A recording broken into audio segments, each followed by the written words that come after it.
Alrighty guys, I'm up here, and today I am back here on the Danger Zone. It's been a while. I was one of the first people to ever have a video on this channel. I haven't been here since, but I am back now because today we have to talk about the brand split. Everybody's talking about it. Everybody's talking about it. It's been a huge topic amongst the wrestling fans since Shane McMahon returned a couple of weeks ago on Raw. Depending on when you're watching this, for me it was about a week and a half ago. Now, the brand split is something that they kind of got rid of fully in 2011, 2012. I mean, technically, if you go on the WWE app, they still actually have a Raw roster and a SmackDown roster, but we all know there's no brand split. But the last time he really had any sort of a brand split, I would say it was 2011, 2012, around that area. And even then, it wasn't much of a brand split, On the SmackDown side of things, we had Randy Orton, Christian, Mark Henry, stuff like that. And then on Raw, we had, John Cena, CM Punk. But it wasn't much of a brand split, The mid-card division, the tag team division, it was shared on both sides. Now, the possibility of the brand split returning, that is what we're talking about today. How would it be done? How could this actually happen? Is it possible with the roster that we have today that the brand split could work? Because a lot of people don't think it can work. Then there's also those people who just want to see it back. Other people just have always really loved the brand split. They've always liked the draft. And I'm one of those people who I remember back, in the day when they had the draft. The draft was one of the most exciting times of the year. It was such an exciting thing, just seeing all the superstars and who might get drafted. It was always exciting. But that was kind of the most exciting part about it. The draft was, that was really what people, I think, really people like and the reason they want the brand split back.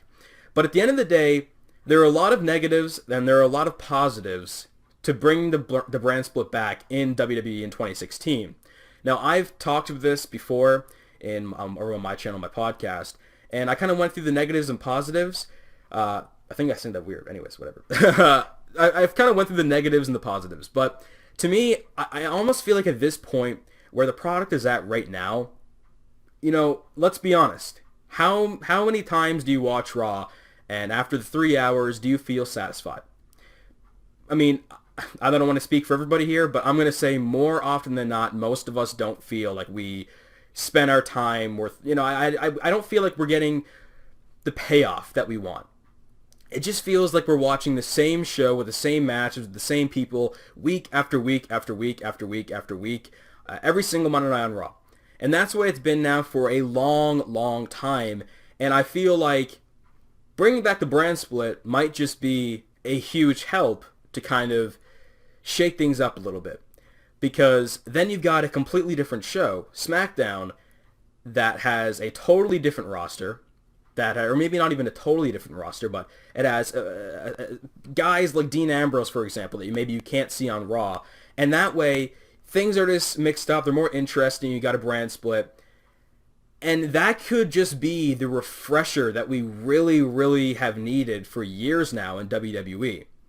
But the only issue with having the brand split, or not the only issue, but the biggest issue with splitting up the roster, for example, let's say on SmackDown you have Dean Ambrose, you have Roman Reigns, you have Kevin Owens, just name it a few top, upper tier superstars.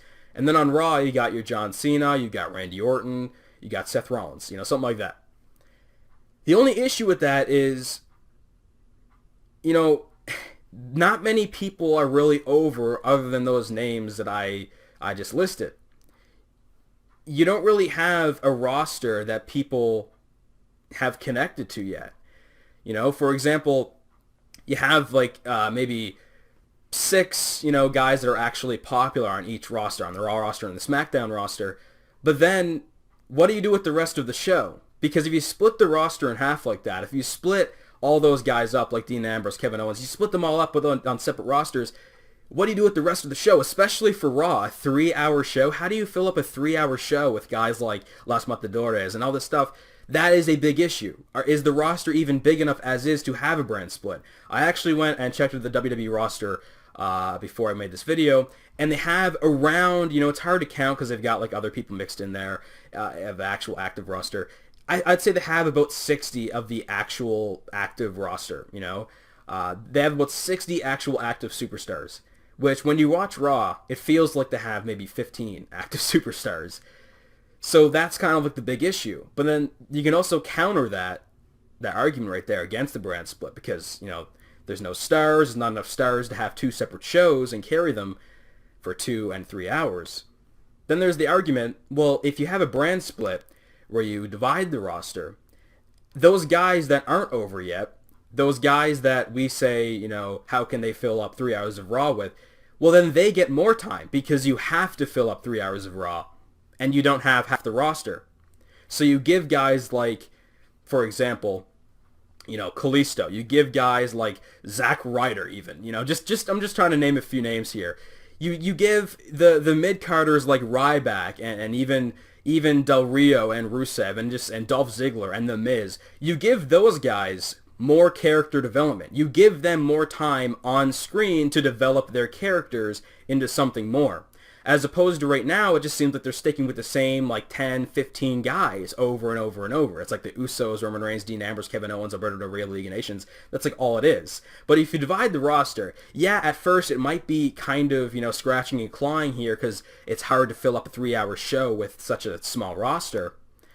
But then at the same time, that could long-term actually create you more stars. And I think that's the number one reason that bringing back the brand split might not be such a bad idea, because you can create new and more stars by having 2 separate shows with the roster divided.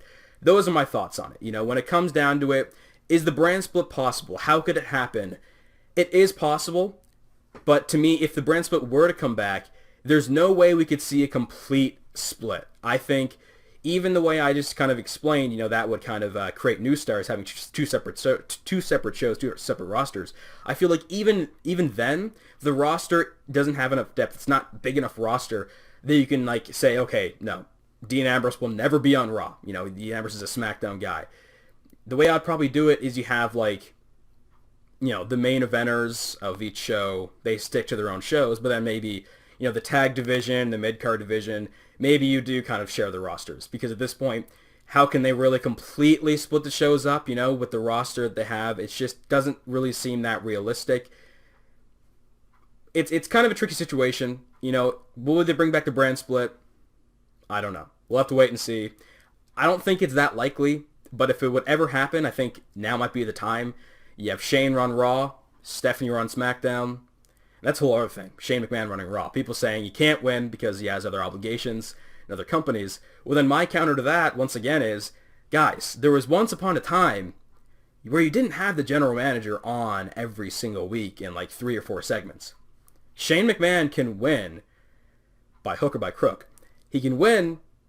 He doesn't have to be on Raw every week. You can have Shane be the GM, but Shane could maybe only appear once a month. Just like in NXT, for example. Perfect example, NXT. William Regal doesn't appear on, live on in the ring every single week. Usually, he really only comes on when they need to crown a new number 1 contender, when something like that, a big deal. So Shane McMahon can win. You can have him as GM, and he doesn't have to be on Raw each and every single week. Just to kind of explain that real quick. But thank you guys so much for joining me here on the Danger Zone. If you enjoyed today's video, be sure to click that like button. If you're new to me, if you never heard of me before, you check out my channel as well, youtube.com/mobbed. I'm sure the link will be in the description, so check it out. Join the Mob Squad, click subscribe, and you can follow me on Twitter at mobs at MOBB3D. Obviously, be sure to subscribe to the Danger Zone as well. And let me know your thoughts on this down in the comment section below. This is like a discussion topic video. It's all about you guys down in the comment section. I'm done talking. Your turn. See you later.